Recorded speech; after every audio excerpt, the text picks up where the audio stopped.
नमस्कार दोस्तों, मैं संतोष सर यूट्यूब के अपने चैनल तथागत IAS अकेडमी में आपका हार्दिक स्वागत करता हूं। दोस्तों, आज का हमारा टॉपिक खानवा युद्ध पर आधारित है, जिसमें राणा सांगा ने अदम्य साहस और वीरता का परिचय दिया था।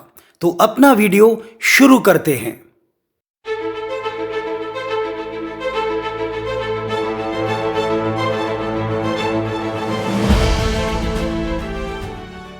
मेवाड़ के राणा रायमल के घर 12 अप्रैल 1484 को जन्मे राणा सांगा अपने 3 भाइयों पृथ्वीराज और जगमल के बाद सबसे छोटे थे। राणा रायमल की मृत्यु के बाद एक ज्योतिषी ने सांगा को मेवाड़ का अगला शासक बनने की ओर इशारा किया था। यह बात सुनकर सांगा के दोनों भाई पृथ्वीराज और जगमल उनकी जान के दुश्मन बन गए और मौत के घाट उतारने की योजना बनाने लगे। मौका पाकर सांगा अजमेर भाग गए, जहां 1509 ईस्वी में अजमेर के शासक करमचंद पवार की सहायता से सांगा को मेवाड़ का राज सिंहासन प्राप्त हुआ और वे 1509 ईस्वी में महाराणा संग्राम सिंह के नाम से सिंहासनारूढ़ होते हैं। राणा सांगा अपने अदम्य साहस और निर्भीकता तथा शूरवीरता के लिए विख्यात थे। वे 16वीं शताब्दी के सबसे वीर योद्धा थे। उनके शरीर पर 80 घाव थे। उन्होंने किसी युद्ध में अपनी एक आंख गंवाई तो किसी युद्ध में हाथ पांव, इसलिए उन्हें भग्नावशेष वाला सैनिक कहा जाता था।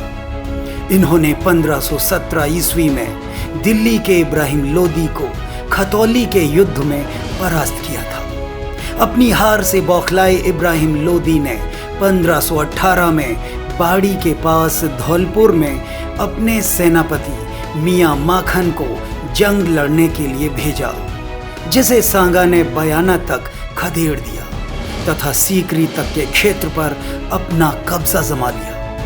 1519 से 20 में सांगा ने गागरोड़ का संयुक्त मुस्लिम युद्ध जीतकर गुजरात और मालवा को अपने क्षेत्र में शामिल कर लिया, जिसमें चंदेरी के मेदिनी राय ने भरपूर सैन्य समर्थन दिया था। सांगा ने गुजरात और मालवा से जजिया कर को हटाने का आदेश दिया।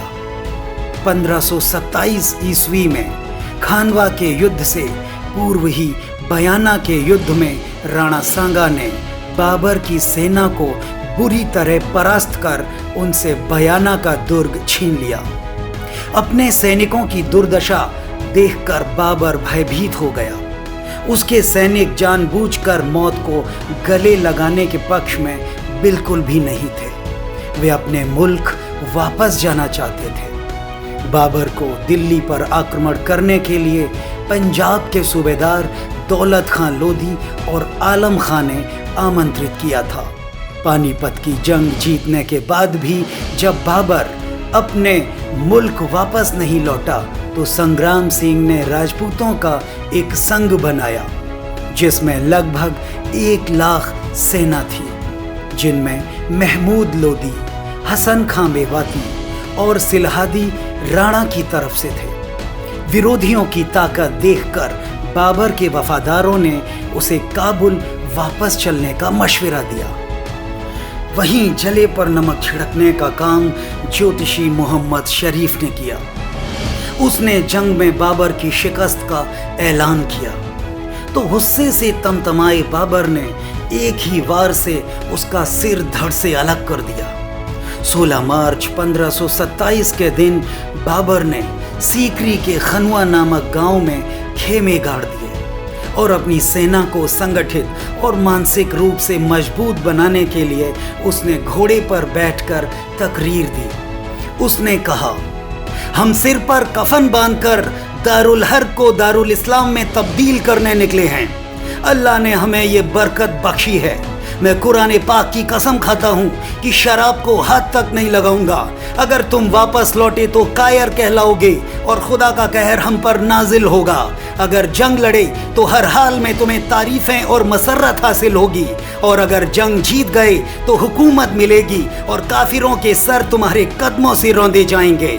अगर मुजाहिदीन की तरह शहीद हुए तो जन्नत नसीब होगी, अल्लाह के नाम पर यलगार हो। बाबर की ये तरकीब काम कर गई और उसकी सेना उसका साथ देने को तैयार हो गई। युद्ध सुबह 9 बजे से शाम 7 बजे तक लड़ा गया। प्रारंभ में राजपूत भारी पड़े, लेकिन बाबर की तोपों ने हारी बाजी को जीत में बदल दिया। विपत्ति के क्षणों में सांगा को खबर भेजी गई कि विश्वासघात हुआ है और रायसेन का सिलहदी मुगलों से जा मिला है। अब सांगा को अपना मोर्चा बदलना पड़ा। इस युद्ध में सांगा का सेनापति हसन खां मेवाती था। राणा सांगा के लिए राजपूत राजाओं को जुटाने का काम पृथ्वीराज कछवाहा ने किया था। सांगा के कहने पर राजपूत राजाओं ने पाती पेरवन परंपरा का निर्वहन किया था, जिसका तात्पर्य है चिट्ठी मिलते ही सेना लेकर निकल पड़े। इतने अथक प्रयास के बावजूद राजपूत सेनाएं आपसी तालमेल न बिठा सकी और तभी सांगा पर एक भयानक हमला हुआ और वह बेहोश होकर गिर पड़े। बाबर तुजुक में लिखता है कि काफिरों के खेमे में 1 घंटे की शांति हो गई। उधर पृथ्वीराज कछवाहा सांगा को युद्ध मैदान से निकालकर मेवाड़ के कालपी पहुंचा देते हैं, जहां सांगा के सरदारों ने कुछ समय बाद उन्हें जहर दे दिया। 30 जनवरी 1528 को राणा सांगा की बसवा में मृत्यु हो गई। उनका अंतिम संस्कार मांडलगढ़ में किया गया।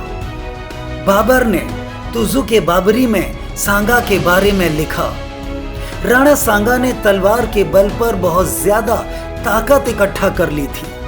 उसने मालवा, दिल्ली, गुजरात के कई मुस्लिम क्षेत्रों पर कब्जे कर लिए थे, जबकि हकीकत में उसकी हुकूमत सिर्फ चित्तौड़गढ़ तक थी। उसका मुल्क 10 करोड़ की आमदनी का था। उसकी सेना में 1 लाख सवार थे, जिसमें सभी राजपूत थे। न किसान थे, न चरवाहे थे और न ही कोई और जात के लोग थे। उसके साथ 7 राव और 104 छोटे सरदार थे। राणा को शिकस्त दिए बिना मुगलों की हुकूमत हिंदुस्तान में जम नहीं पाती। जदुनाथ सरकार ने अपनी पुस्तक मिलिट्री हिस्ट्री ऑफ इंडिया में राजपूतों की पराजय का बेहद विशद वर्णन किया है। वहीं सतीश चंद्रा ने अपनी पुस्तक मध्यकालीन भारत में लिखा कि किस प्रकार राजपूतों को भयभीत करने के लिए बाबर ने राजपूतों के सिरों को काटकर एक मीनार बनवाई।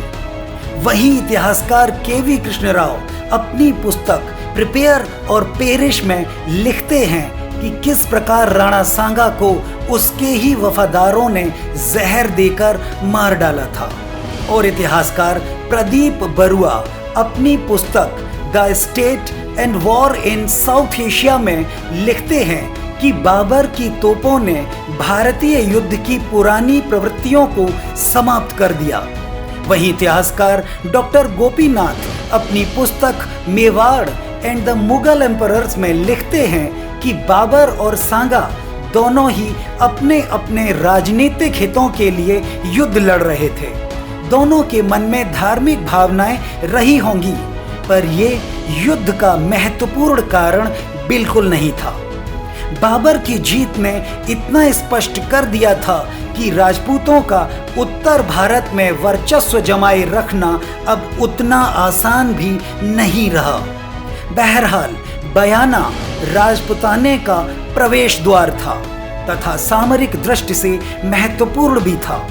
बाबर इसे जीतना चाहता था, अतः बयाना दोनों साम्राज्यवादी शक्तियों के बीच संघर्ष का कारण बना और खानवा का युद्ध लड़ना पड़ा।